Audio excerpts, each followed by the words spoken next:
Welcome to the Team Real World radio show. I am Maurice Velasquez. And I'm John Shirk. And you are listening to Talk 107.3 FM. WBRP. It is great to be here with you, and thank you for joining us in our show today. The name of our company is Team Real World. And again, I'm Maurice, and John. This is John Shirk. We are with Team Real World. Our website is www.teamrealworld.com. Our phone number is 225-505-2823. Today we have a pretty good show. Well, at least we think we do. I think so. Yeah. Yeah. So just like you heard, for those of you who may or may not remember, that was Styx. Great song. Come Sail Away With Me, and that's exactly what we... Go ahead. You're aging yourself. Yeah, I know. But I didn't say I listened to them. I just said that was them. You were like 35 when you saw them live. But what does that mean? If I start telling you about Julius Caesar, does that mean I'm 2,000 years... Anyway, don't get it started. All right, so come sail away with us today. Today we're going to be taking a journey. We're going to be taking a trip. Let's use the metaphor, the example, the analogy of taking a trip across the ocean. A journey on a vessel. That's right. So picture yourself in a boat on a mirror. But, yeah, I just almost broke. Of course, that was the wrong lyrics for those of you that are great Beatle fans. But anyway, imagine yourself on a boat. You're the ship. You're the captain of a ship. Or you may be a crew member. Either way, you could be thinking of your favorite movie, Titanic, or you may be thinking of The Perfect Storm or whatever. Just think of anything that helps capture the image of going across a large body of water, okay? We're going to be taking that journey. And there's a crew, there's a captain, and there's the water, okay? There's the weather.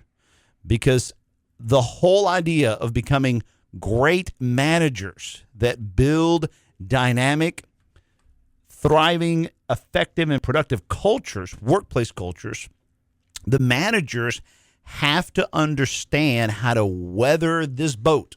That's right. Across various waters. There's a very predictable journey that gets taken when a manager pulls his team together. And so we're going to just kind of look at the elements of that journey today. That's right. And see, the biggest challenge of why a lot of workplace cultures and a lot of companies seem to get lost in the ocean.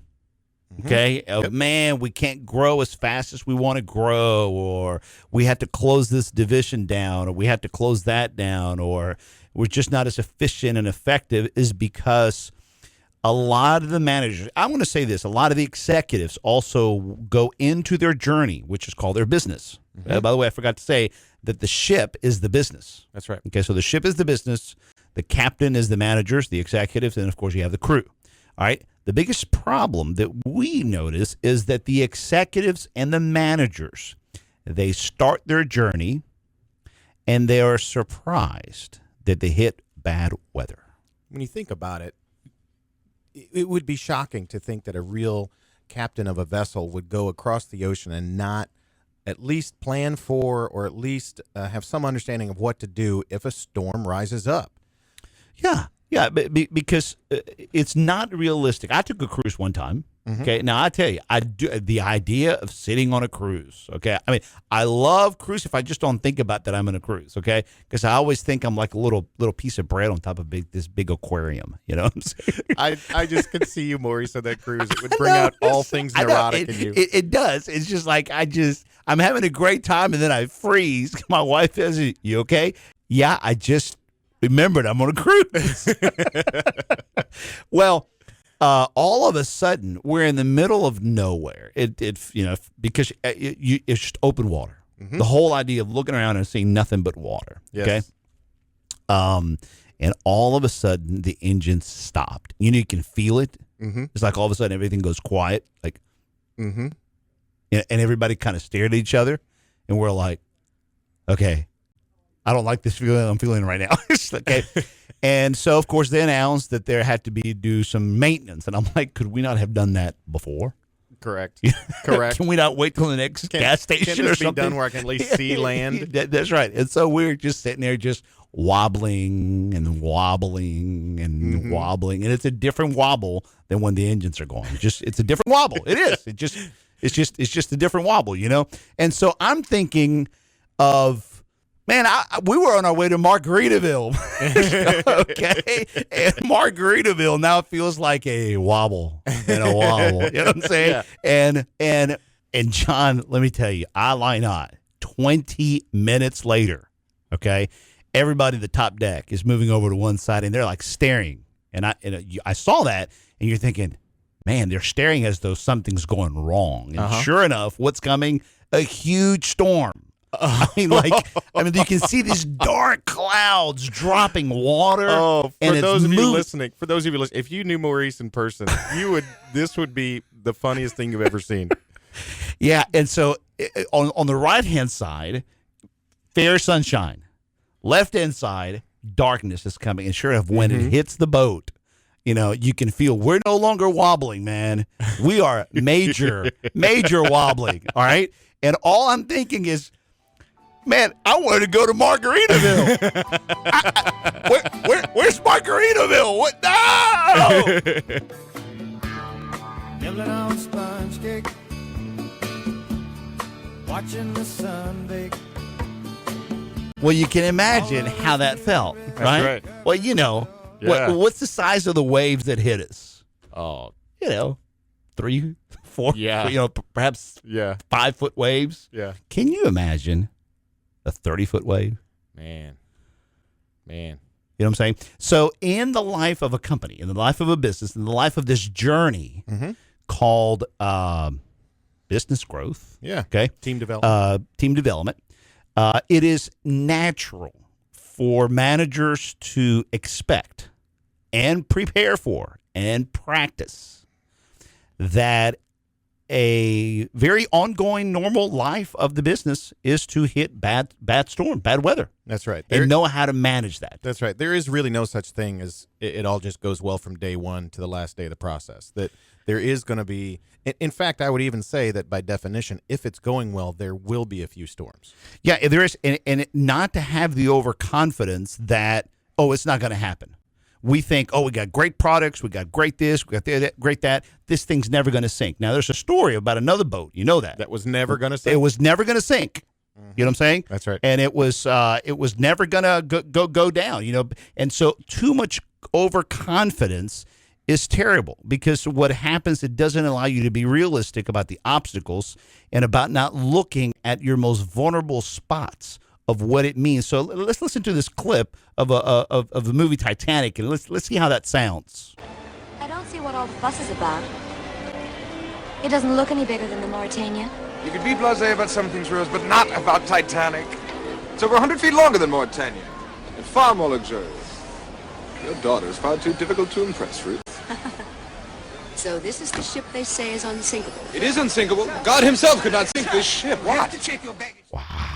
Maurice, we have hired the best talents. This ship can do nothing but make money. Man, we just hired the best marketing agent. You should see our website. Man, it's clear sailing from here on out. Why are we not growing? That's right. We've invested all this money, all this talent, all this, all that, all this, and it's falling apart. That's Why? Right. That's right. What's the answer? Weathering the storm. That's right. You have to expect that there's going to be weathering of the storm, and you have to make sure as managers that iceberg does not hit that one spot where you're the most vulnerable and the ship goes down. In addition to that, we would argue at Team Real World that not only should you be prepared for the storm, you should hope for a little bit of storm at least. Exactly. Why? Because that storm creates the opportunity for the team to bond. What happens after a storm? I mean, don't we say, we should have played this clip. I can see better now. Yeah. The calm after the storm. The calm after the storm. There's a calm before the storm, yep. And I can see clear now that this rain has come. You know what I'm saying? Yeah. Whenever storming happens, it tends to clean things up. It tends to bring more clarity to things. Now, the problem is that managers, because they don't usually practice how to properly storm, then they just let storming happen on its own, and that's where more lifeboats sink, and it doesn't go as well. So what we're going to cover in this program today is 4 phases analogous to a trip on a ship that all managers should be aware of. Okay, the 4 faces. We're going to go through them in these segments today and talk about how to manage your teams through those faces. We look forward to having you come back after this segment. You're listening to Talk 107.3 FM. WBRP. What will we do with the drunken sailor? What will we do with the drunken sailor? What will we do with the drunken sailor? Well, you know what you do with the drunken sailor, John? What do you do with the drunken sailor, Maurice? You don't hire him. Okay? And as soon as you can make him walk the plank. And as soon as you can reasonably discard yourself of the drunken sailor, you get him to get off the ship. That's right. All right, so welcome back to the Team Real World radio show. You're listening to Talk 107.3 FM. WBRP. All right, and this is Maurice Velasquez. And I'm John Scherr. And our website is www.teamrealworld.com. So thank you guys, for everybody, for joining us back in our second segment. So let's go over the 4 phases of this journey. Number 1. Number 1 is forming. Forming. Number 2. Storming. Number 3. Norming. And number 4. Performing. Performing. All right, so let's go through them again. Forming, storming, norming, and performing. So in short, here's what they mean, okay? Forming is when you're putting the crew together before you take off the ship, before you start your voyage, or in order to take the voyage. That's right. When you're forming, you know who's in charge of the life vests, you know who's in charge of the food in the galley, you know who's in charge of swabbing the deck. Exactly. And if you know if that you need 3 chefs, you can't really leave port without one. That's right. And if you do leave port without one, well, those 2 better come up with a different process, and then we got to figure out how to get that helicopter in with that 3rd one. In other words, right. You can't just simply say, oh, you know what, we're short a shortstop. We'll let the second baseman cover for that. You're not going to win. Be sure to understand what we're saying here. When we say forming, we're saying all the right roles are filled, and everybody knows what their own role is, and everybody else knows what everybody else's role is. Exactly. If your team is supposed to have 7 people, well, then find 7 people. Right. Okay. Don't say, well, you know, it's really hard to find that 7th person, so we're just going to try to perform, and we'll find that 7th person later. So I think that's a good summary of forming. And okay? a team. It's not about how long you're there. There are teams that have been waiting to form, and they've been together for years. Right. But people come on and off the team. Certain roles are clearly not filled, and so the forming never actually happens, or That's no right. one knows what their job is for sure. That's right. So then we're going to show you how storming, norming, and performing all work together. But the first phase, the most important first, of course, the first one, is forming.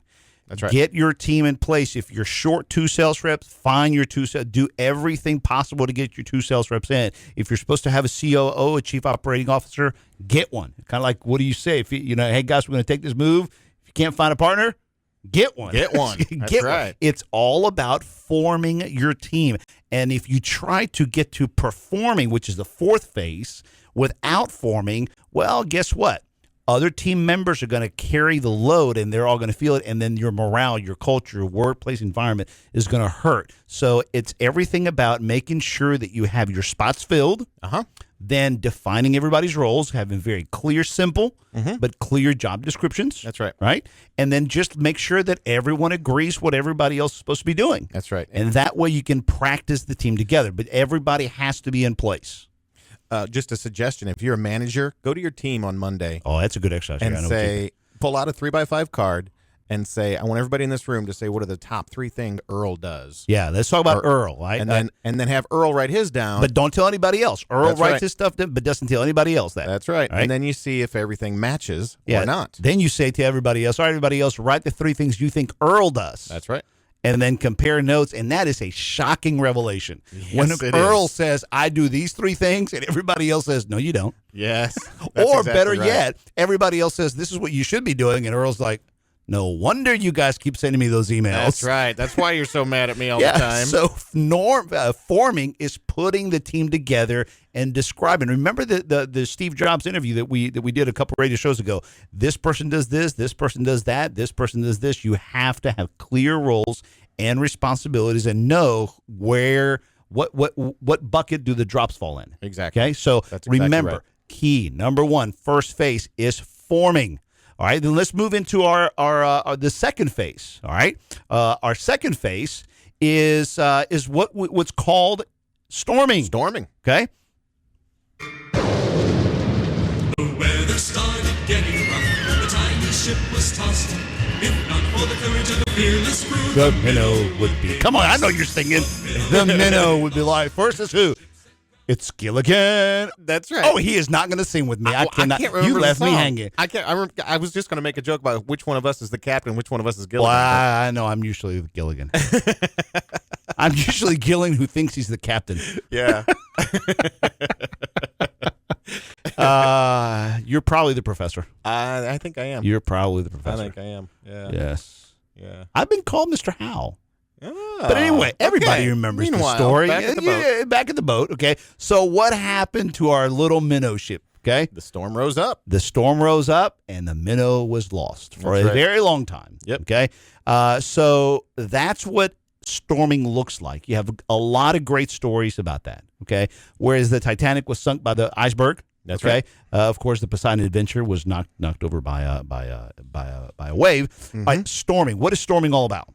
Storming is when everybody starts getting comfortable enough with each other to say what they're actually thinking. And what that provokes Wow. is a series of arguments. I thought you were going to take care of this. Wait, that's your job. You know, this conflict starts to form on the team. Yeah, and remember that we said the first phase is the phase where you put the team together. Then, because you have hired a bunch of humans, humans are going to jock for positions. Think about it this way. Let's say you had a house guest over for just one day. There's a certain level of niceness that's going to stay if they're only there for a day. But if they move in for a few months, it's only a matter of time until somebody says, get your darn underwear off the floor. That's right, because you're no longer a guest. That's right. Ben Franklin said that a guest and fish are very much the same. After 3 or 4 days, it begins to go bad. That's right. Okay, Yeah. and yes, because you bring one person on board, and notice it's called onboarding. Onboarding. We got to That's get right. somebody on board. Okay, you got one person on board, then that person gets comfortable with their habits, their roles, their responsibilities, and then we get another person on board because the team is growing. And then those two people are going to be nice to each other at first, That's right. supposedly, you know, for the better part. And then they start rubbing each other the wrong way. That's Personalities, habits, but also jobs That's right. and responsibilities. Where does your job start and where does my sphere end? You know, That's right. and the clarity of that is very difficult. And thus the team internally starts feeling what's called storming. Yeah, another important piece to again say is that storming follows forming. So let's say you're this household that has a house guest. Do you ever notice when you have one house guest over, everybody gets nice to everybody? It isn't just that everybody's nice to the house Right, guest. right. So when you add one new person to the team, you go back to forming, and then you have to have them there long enough to then return to storming. And there's a reason why storming is happening. Where managers tend to fall down on the job here is they tend to say things like, y'all just need to get along. Yes. Okay. Children, y'all need to get along. Yeah. And then they say things like, don't bring me problems without bringing me a solution. That's right. Those are all nice sounding cliches that make you look and act big, but you're not helping. Yeah. You're actually, by doing that as a manager, you're actually creating even more unnecessary storming. See, what they're doing, what your team is doing is they're doing what's usually called necessary storming. They're trying to figure out their roles, their processes, their responsibilities, their duties. You know what I'm saying? They really are, honestly, for the most part, okay? Yeah. They're trying to figure out who does what when. Right. But when managers try to make all that storming go away by simply spraying Febreze in the air, then everyone knows, it smells a little better, but we know what the real smell is. Yep. You know? And all it does is push it outside the meeting to some other conversation. Exactly. It just pushes it out into the hallway. So managers, why? Because managers are trying to avoid, they're trying to evade, they're trying to get away from the storming instead of recognizing that at that moment, their ship, their crew, the voyage needs management through the storm. And let me just make this key point. Every high-performing team must storm before they're high-performing. That's right. There is no team, you can pretend you're the exception, but you're not. Every team must storm, and this is therefore a good thing. Right. The rhetorical question by man is, can we just not all get along? Well, half the time the answer is no. You can't, because you have to go through the storm. Exactly. Is that the key is for managers to recognize when it is a necessary storm or an unnecessary storm. Why is this storm being created, and are we going to be able to get out of this storm? And Right. on the back end of this segment, we're going to be covering a little bit about how to go through the storm and what are the key things that help you get out of storming, whether necessary or unnecessary. It doesn't matter, because you usually don't have time to figure out which one is which. You just know you're in a storm. But there are some key things that managers can do to help you get out of a storm and move into the next phase, which is norming. We'll be right back. You're listening to Talk 107.3 FM. WBRP. An air and sea search is continuing for possible survivors of the Edmund Fitzgerald, a 729-foot ore carrier, which apparently broke apart and sunk last night on Lake Superior. The ship and its 29-man crew vanished in a storm with 80-mile-an-hour winds and wave heights up to 25 feet. All that has been found is an oil slick and some debris. What a story, huh? No kidding. Welcome, everybody, back to the Team Real World program. You're listening to Talk 107.3 FM. WBRP. In Baton Rouge. All right, so our company is Team Real World, and our website is www.teamrealworld.com. Our phone number is 225-505-2823 or 772-4357. So we're talking about, as the lead-in, talked about another sad and true story. That's right. Of the Edward Fitzgerald, which, of course, was hit by a huge wave because the boat, as you heard, it fell apart. Would it not be fair to ask, Maurice, if one were in a storm, one of the biggest questions is, how do we get out? Yeah. How do we get out? What you're trying to avoid is for your ship to not fall apart. You know, we like to have fun with this, but there's lots of folks listening right now who are very frustrated at work, and they're wanting out. For them, it might even mean get off the boat. But It is. This is where a lot of people quit. Yeah. At the executive level, at the manager level, at the staff level, people just get tired. Some people's threshold for conflict is higher than others, and if the company or the organization or the department regularly hits storming and it doesn't know how to climb out of storming into norming and performing on a regular basis, then the storming is just too hot. It's too disruptive. It's emotionally overbearing, and it's counterproductive. if you find yourself at work, either as a manager or as a team member, saying things like, I know Joe is so talented, but he frustrates me so much. Yeah, and I know he means well, but I know she means well, but if we could just find somebody different, but then what happens? Yeah.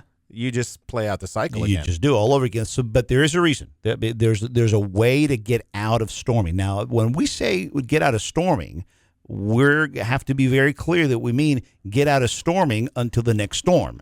That's true. Okay, Yeah, that's true. Yeah. Because remember, you're going across the ocean. There's no such thing as we don't hit storms anymore. Right. You just hit different kind of storms, or you sail better through them. So let's spend a few minutes about how to get out of storming. Right. And how to recognize when you are in an unnecessary storming or not. And we don't want to make it more simplistic than it has to be, but it's not rocket science. Okay. True. Very true. So how do you get out of storming? You get out of storming by improving the processes That's right. that are creating the angst, the frustration, and the pushing and shoving.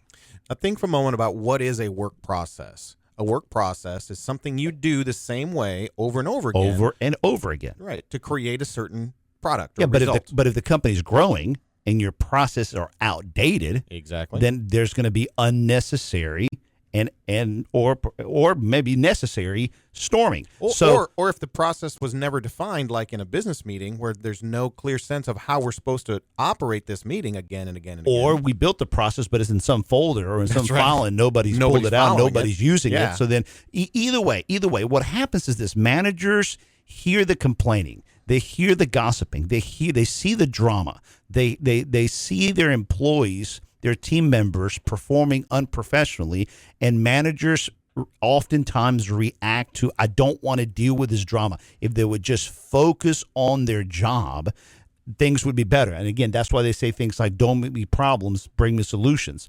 When managers think that way, they're not taking advantage of their best moment to shine. So what managers need to learn to do is to listen to the drama.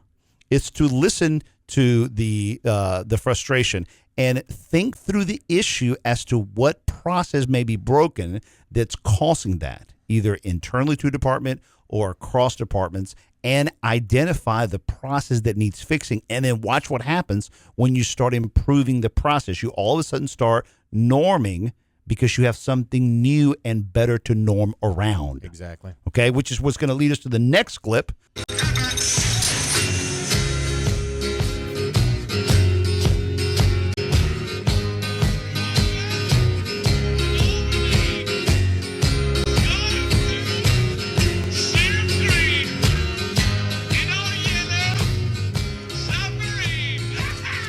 Now, does that not sound happier? Much happier. Now, why? How did we get out of that storming? Well, we defined some work processes, and then we Tried them. tried them, and We're practicing them. exactly. And all of a sudden, we're monitoring how it's going. That's and right. things all of a sudden are now what? A little smoother. They a little seem to calmer. be a little smoother. That's right. Okay. Now, is it perfect? Of course it's not perfect. Okay. Because what's going to happen is human nature. Someone's going to forget the process and then storming starts all over again. That's right. Okay. That's right. But at least you now have something to work on. Yes. Okay, because you can put a process together in place, announce we're going to implement it November 25th. We're going to try for a couple of weeks, see how things go. But don't think that just because you rolled it out, everything's going to be rosy and peachy fine. People are going, right. whoa, wait, we used to do it this way, we used to do that. So you got to give room for the storming to become norming by being committed to doing two things. Number one, that you're going to monitor it on a regular basis. Yes. Let's not implement something on November 25th and not see how it's doing until February the 25th. Yes. It's way too long. Yes. Way too long. You got to monitor it every week, every 2 weeks, Yes. right? Absolutely. Absolutely. And then you got to give that new process a chance to breathe. Keep the conversations open with your staff members. Is it working?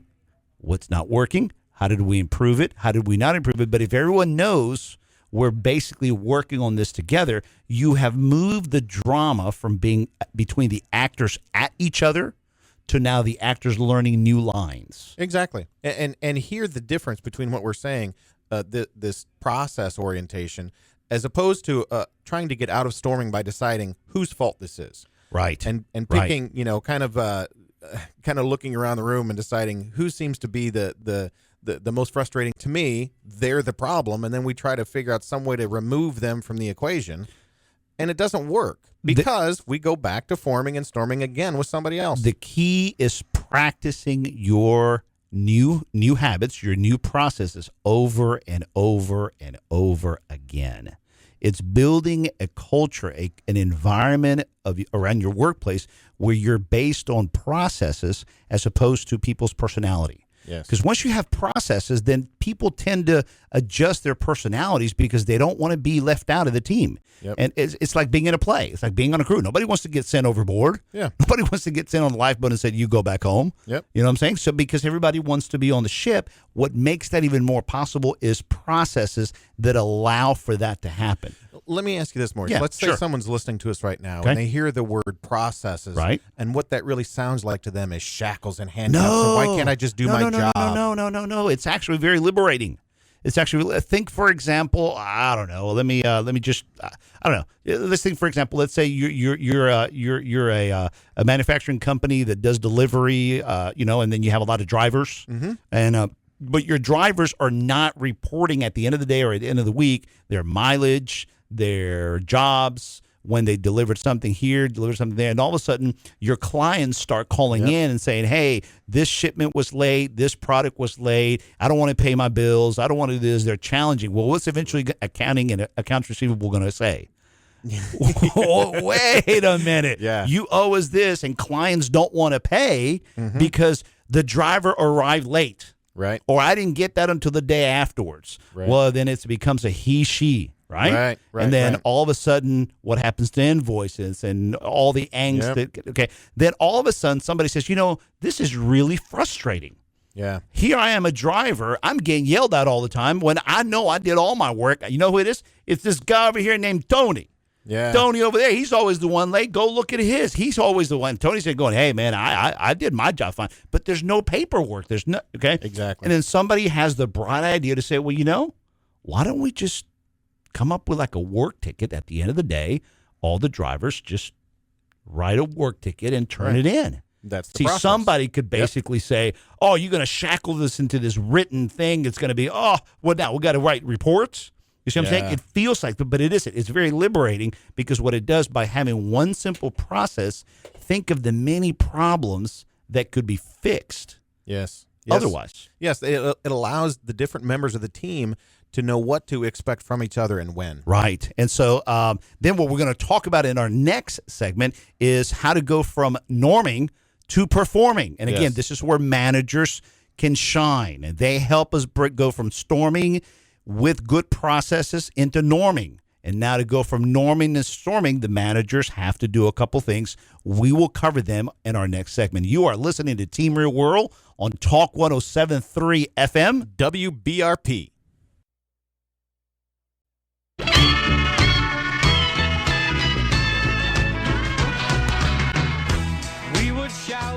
We would shout and swim out. Does that not even sound even happier now? I mean, what? 3 segments ago, we were dealing with the Edward Fitzgerald. That's right. Okay, our boat is falling apart. Maurice was looking over the side of a cruise ship with tears in his eyes. I know. Welcome, everybody, back to the Team Real. I can't even say our name. Team Real World. You're listening to Talk 107.3 FM. WBRP. We are, again, Team Real World, and our website is www.teamrealworld.com. Our phone number is 225-772-4357. We're talking about the 4 faces of a team. That's right. Forming, storming, norming, and performing. We are now full-fledged into performing. That's right. We've talked about what it means to form, which is building your team together. Yep. Okay, immediately you put humans together, there's going to be problems. Mm-hmm.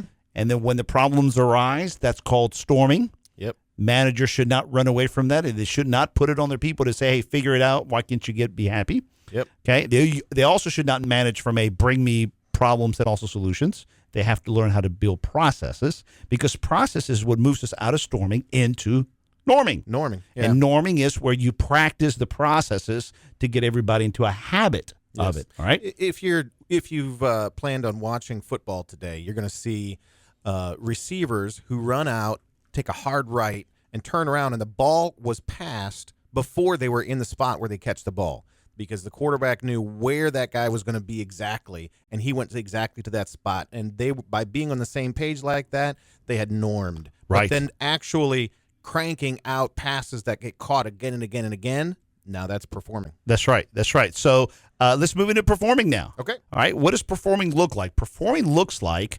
the team is beginning to practice more and more. Yep. The processes there, and there's the opportunity to change the processes because there's an actual conversation taking place amongst everybody how to improve it.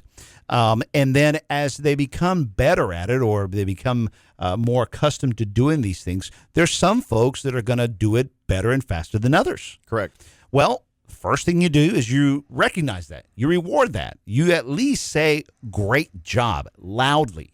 Yeah. Okay? Yeah. So that you recognize that, my goodness, this is great. We have team members that are moving ahead in this area, understanding that there's other team members that are not going to be as good at doing it. And you have to gauge your temperament and your upsetness with them because, remember, you just changed processes. So you have to allow people to go, man, this is getting difficult. You know, That's correct. And others are able to move faster than the others. One of the characteristics of performing is that speed increases, and that's both. Well, it's good really across the board, but it creates certain other problems. When you have your car and the wheels aren't quite aligned properly, you can't really feel that until you start going fast. That's right. But when you're not aligned and you go fast, the whole thing kind of starts to shake and shimmy, and you get a little concerned. Same thing is true of a team. Yeah. So let's talk about some things that managers need to do to make sure that they can get folks to performing. But once you're performing, what does that look like? Right. First and foremost, you have to be measuring it. Yeah. So every week you have to be able to say, are those work tickets being turned in? Yeah. How many work tickets were turned in? That's right. Okay. Of those that got turned in, how many of them are consistently being turned in over a period of 2-3 weeks? Okay.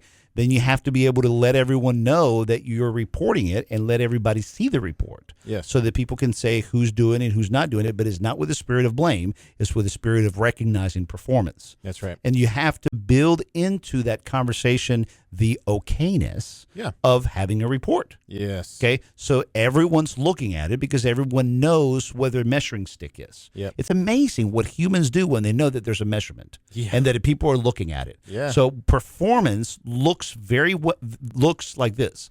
The team is trying to do the tickets, and the manager is monitoring that the tickets are being measured. They're being counted, and someone's keeping a log somewhere. Yes. What do you do with that log? You do 2 or 3 different things. Number 1, you recognize performance. Number 2, you wait to see patterns. You don't just get on to people for messing up the first week. You look for patterns, okay?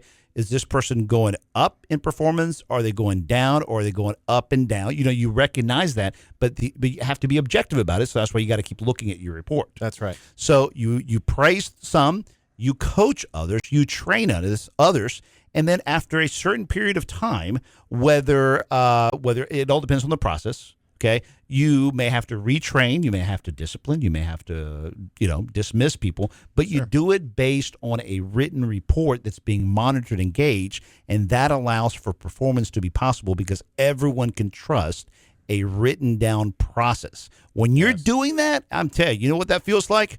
It feels like, remember what our Styx guys used to say at the beginning of the song, at the beginning of the radio show?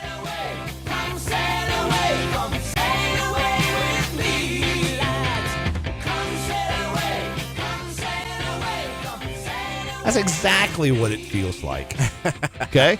It feels like you're sailing away. Yes. And that's what's usually referred to as a thriving team culture. It's interesting whenever we work with clients or whenever we walk into companies that are very well organized and are thriving, you tend to find certain things around the building.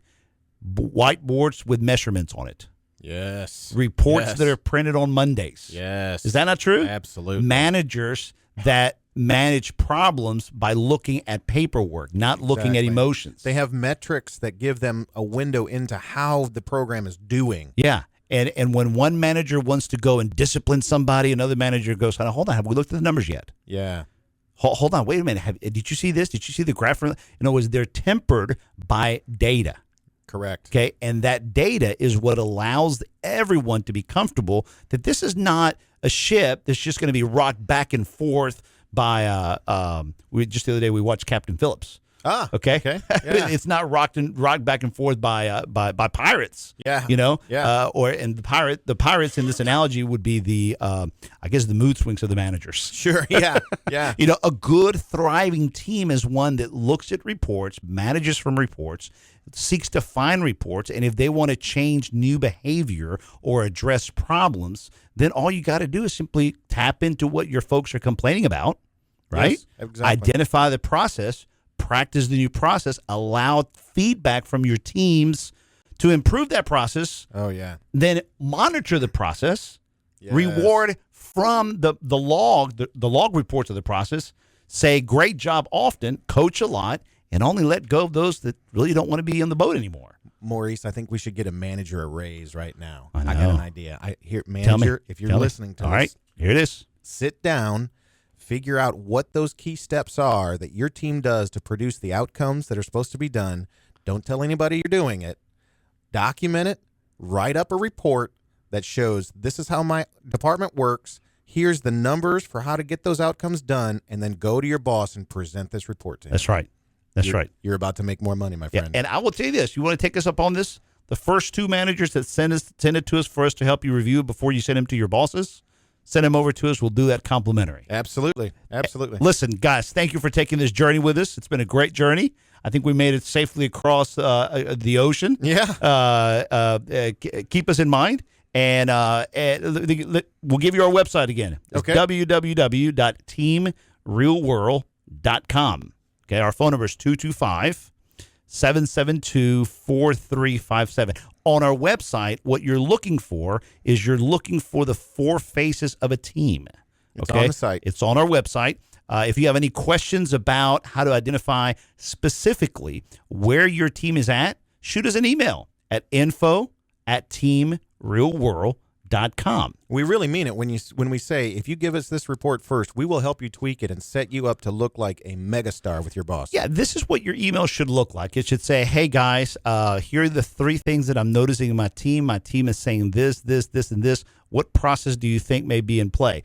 Okay, that's the kind of conversation that we work with managers to help them identify what processes may be like John said, maybe at play. The way that we'll interact with you is we will send you back a series of questions in a form that we have to help you figure out so that you can do your own interpreting. Then you throw it back at us, and you'll notice that we'll walk you through about 3 or 4 forms so that you go from this all over the place kind of email to all of a sudden having a very nice documented 1-page report that you can present to your next supervisor up and say, Mr. Jones, Mrs. Jones, sir, ma'am, whatever, and you say, listen, I've identified these problems. And from these problems, I think that we ought to perhaps address these issues by building these processes. And again, like John said, watch what the reaction is. If there are reasonable managers above you and reasonable executives, then what are they going to say? Oh, my gosh. Thank you so much for this report. I appreciate this. Absolutely. Yes. Absolutely. Yes. So managers, do not fear the storm, okay? Face the storm. Look for processes. Help build processes. Practice processes. Come to our workshops to deal with this. Look for our workshops dealing with the 4 faces of a team and learn to build reports. Thank you so much for joining us. You've been listening to Team Real World on Talk 107.3 FM. WBRP.